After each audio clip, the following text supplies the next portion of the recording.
Washington basketball is going through a bit of a transfer portal exodus at this point right now. The Washington Huskies men's basketball program lost 3 players here recently to the transfer portal. Does not mean that they will not come back, but they are entering into the portal. It's not been great news. Announced on March 31st, Cortland, Muldrew, he was the first official reported, will be entering into the portal. I don't want to say he's in it yet because you can't enter it until I think April 7th is the day that you get in there. What is that? Tuesday. So this coming Tuesday, he will be entering into the portal.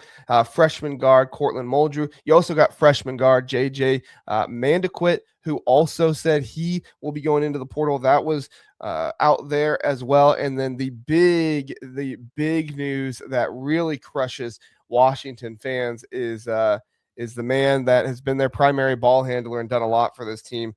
That's Zoom Diallo. Zoom Diallo publicly declared his intent to enter into the transfer portal. It wasn't even like reported by somebody else. He had a post on Instagram while explicitly keeping the door open to return to Washington. He had a post on Instagram saying that he will be entering into the transfer portal. When we talk about this, I think it's important to understand where things are at in college basketball right now.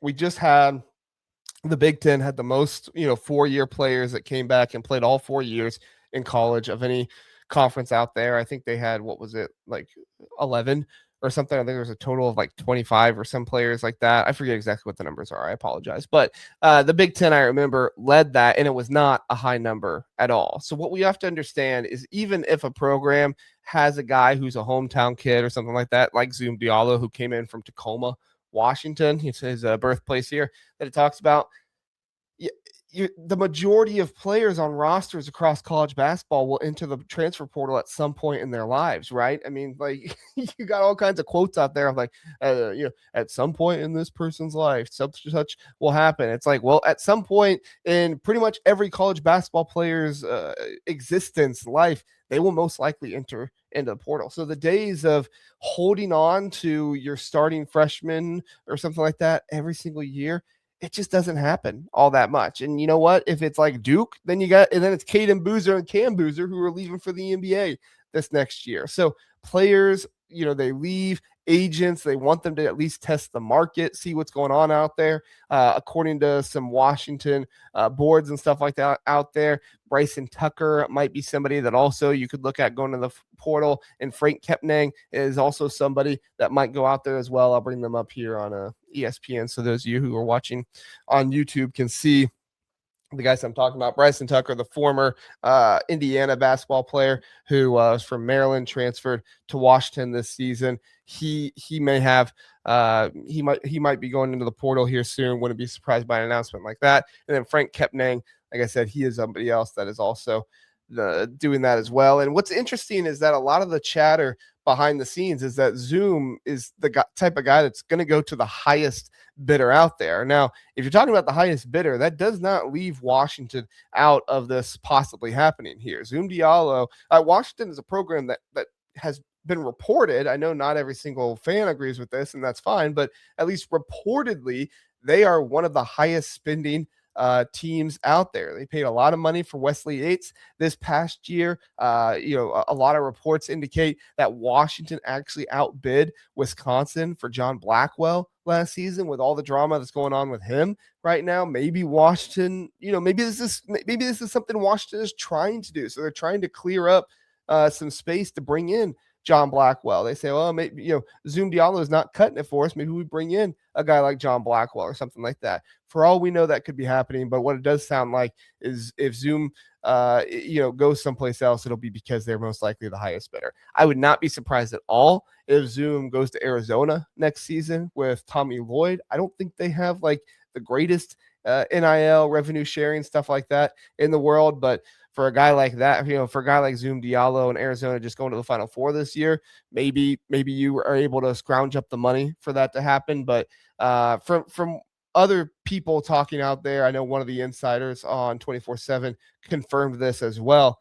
Staff insiders, whatever you want to call them, he confirmed this as well. is that if Zoom leaves, there's actually a pretty good chance that you could get one of these two, if not both of these freshmen, and Muldrew and JJ back possibly as well, because of how much of a primary ball handler Zoom Diallo was. It's not a guarantee that all three of these guards, the two freshman guards and Muldrew and JJ, are leaving. It could just be a situation where if Zoom Diallo does come back, they're gone. If Zoom Diallo is gone, maybe they come back, or at least one of them comes back. So the portal officially opens on April 7th. I just double checked that really fast. So current announcements are early signals of broader waves and stuff that's going on. NIL shortfall is always going to be a primary talking point and thing out there. But I think the other thing we have to remember is that just because a team is not willing to pay what a player wants does not mean it was a loss for that team. I'm not saying that's what's going on here for Washington. I'm not saying that like Washington doesn't want to pay Zoom Diallo and he's not worth the money or anything like that. You are worth what somebody is willing to pay you.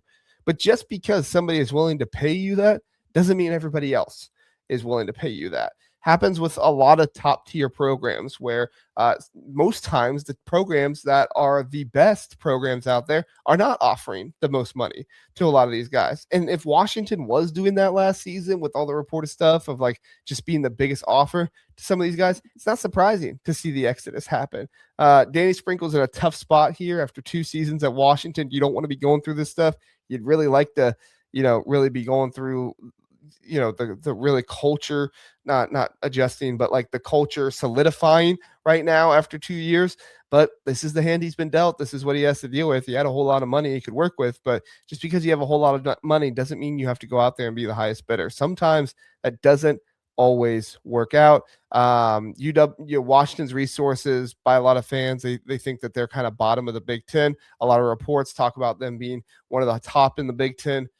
Who knows where we're at with it all? It's going to be very interesting to see how this happens. But overall, this roster construction is going to be a challenge this season for Washington. Danny Sprinkle is going to have his excuse me, is going to have his challenges in making that happen. But if Washington is able to just get him enough resources, right, and Danny Sprinkle is going to be able to go out there, find the talent, and bring him in, I mean, you could possibly have a better season next season than you did last season. I mean, culture is not something that is talked about enough in college basketball. Players being satisfied and playing for the love of their brother, for the love of their school, is not talked about enough. A lot of guys just come in for the NIL check and move on. And my honest opinion is, if you run a program that way, if that was how Washington was being run, I know there's a whole lot of like if and buts here with stuff going on, but I'm just going off reports of what On3 and guys like that have said. If Washington was operating based on, we are going to just outbid everybody else, them getting away from that is not the worst thing possible. And it makes sense that Zoom Diallo would leave after 2 seasons. He was a high level recruit. Not to say JJ and Muldrew were not, but Zoom was a high level recruit. And so, he was probably one of the guys, probably one of the freshmen that got one of those 2-year deals. So we'll see what happens. I wouldn't be surprised at all if a story comes out of Zoom going someplace else. Like, yeah, I actually wanted to leave last season too, but I couldn't because of my 2-year deal. We just talked about the deals and keeping players around with the Big Ten and stuff like that. That does happen in basketball too. And it is another reason why we also need to understand that not every player who leaves is always a player that the coaching staff is super sad to see leave. I know that doesn't always make sense, but these coaches, they tend to know what they're doing. Some of them don't know what they're doing. that's a scare where it's like, oh, what do you know? Do you know what you're doing? Do you not know what you're doing? It's going to be very interesting to see how it all plays out. Let me know what your thoughts are on the Washington portal exodus that's going on right now. You think Zoom Diallo comes back? Do you think there's a chance that Muldrew or JJ could come back if Zoom Diallo leaves? Would love to know what your thoughts are.